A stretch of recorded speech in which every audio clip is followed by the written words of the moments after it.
Well, just game just ended right there. This may be one of the hardest videos to really get out. Really, one of the hardest games for Cowboys fans to really express how you feel about this team after the game is over with. Um, Giants win 29-24. Um, Tonight we saw the best and the very worst of Tony Romo. And, sometimes what I got from this, though, if you look at for the Giants, sometimes not making mistakes are better than making plays. And that was why the final was what it was tonight. Tony had, 4 interceptions. I believe we had 6 turnovers in all, and we lost by 5. The Giants, on the other hand, 1 turnover. And I when it was 23-0, it looked pretty dire for the Cowboys. And then they came back, mainly because of Romo. But it's hard for me to really be proud of him and that offense for getting back in this game when you did it to yourself. And I think that's the biggest problem with it. Is if the Giants had been moving the football all game, if they, as a team, were driving down the field and put those 23 points on the board, yeah, I'm okay. All right, it's fine. I'll take that. The Giants are a good team. They won the Super Bowl for a reason, and they're 6-2 for a reason.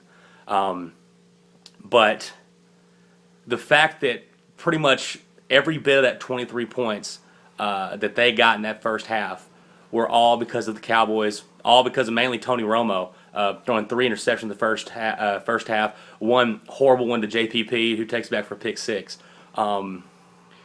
It's almost like it's your duty to come back. But they did. The Cowboys came back, got a lead, 24-23. The emotion I'd seen from those guys, it's the best I've seen all year. We know this team's got fight in them. But the problem with the Cowboys is it's been all season. They don't play very smart. In all parts, whether it be the coaching staff or whether it be the coaching staff or the players or anything like that. Pretty much the Giants, for most of the game, were able just to kind of sit back and wait for Dallas to make a mistake. Now in the fourth quarter, they would get down there, but it was once again that field goal that put us out of reach when we were down by 2. They put that on the board because Felix fumbled the ball. It's just another turnover. It's not all on Felix. It's not all Felix's fault. Everybody was turning the ball over, mainly Tony Romo, and on him specifically. You saw in this game why guys like myself are Romo guys, and I still am. But I completely understand why people don't trust him many a times. And tonight, with 4 picks, 3 those first 3, but that last one was more of a desperation throw, but still. And in the end, maybe I'm singing a different tune if Dez comes down that ball with 10 seconds left. He didn't. And that's another one with Dez. Dez was dumb in the first half, but then he played hard. I don't know where to put this. What I will say, and a big, strong positive I can pull out, is this defense. Morris Claiborne lived up to his number 1 pick today. Brandon Carr did his job. He was brought here to shut down the Giants in the passing game, and he did that. We stuffed the run most of the night. The defense did their job. And I hate it for those guys because they didn't make any mistakes. And they kept fighting. They gave us a chance. They gave this offense, they gave Tony Romo and this offense the chances to come back in the game. So I don't want that to be lost. But for this offense, so one, I would take it better if the Giants had been the ones kind of moving the ball and putting those points up instead of just mistakes on our part. And at the same time, if we were a better football team, and we're not. We're 3-4 now. And, if we had a better record, maybe, if we were 5-2, something like that, this loss wouldn't be as bad because you can see, okay, we can build on this. We can go further with this. You're 3-4. You're getting close to putting yourself behind the 8 ball in the NFL. Now, I know the rest of the division The rest of the division lost too, with the Redskins and the Eagles. We're all down bunched at the bottom, with the Giants just continuing to extend that lead.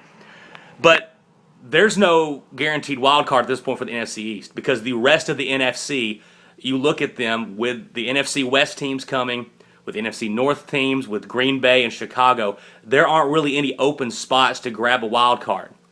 So this one hurts bad for Dallas to lose this one. Am I proud they came back? Of course, but you have to tamper that, Cowboys fans, with the fact that they put themselves in that position. And I'm excited by the way Romo played in the second half, but he had to do that because of how terribly he played in the first half. This team can be good. We saw it against Baltimore. We saw it week 1 against the Giants. We saw it today in the second half. But they got to put a whole game together. And not only just one whole, because the thing is, next week they play Atlanta, a undefeated ball club. Maybe they'll put it together, and maybe they could pull that upset. They might be able to. They've got the talent to do it. But then you'll be 4-4, and you're you're just living up to that mediocre standard. You can beat some of the good teams. You can lose to some of the bad teams. But you cannot consistently win ball games. And that has been the Cowboys' problem for years. So congrats to the Giants. They came into Dallas. We've split with them now. They didn't make mistakes. And that, and as I said, that a lot of times will win you a ball game. Eli didn't have a great night. He didn't have a bad night. He didn't have a great night, but he didn't turn the ball over. And so really the Giants had to show up and let the Dallas Cowboys kind of do it, beat themselves. And then the second half, Dallas came back, and the Giants were able to make just enough plays to stay at arm lengths away from the Cowboys. Happy they came back. Glad they didn't get blown out. But now it's pretty dire right now in Dallas with the position they put in. So proud of the effort, but I'm really sick of the mistakes. So go Cowboys.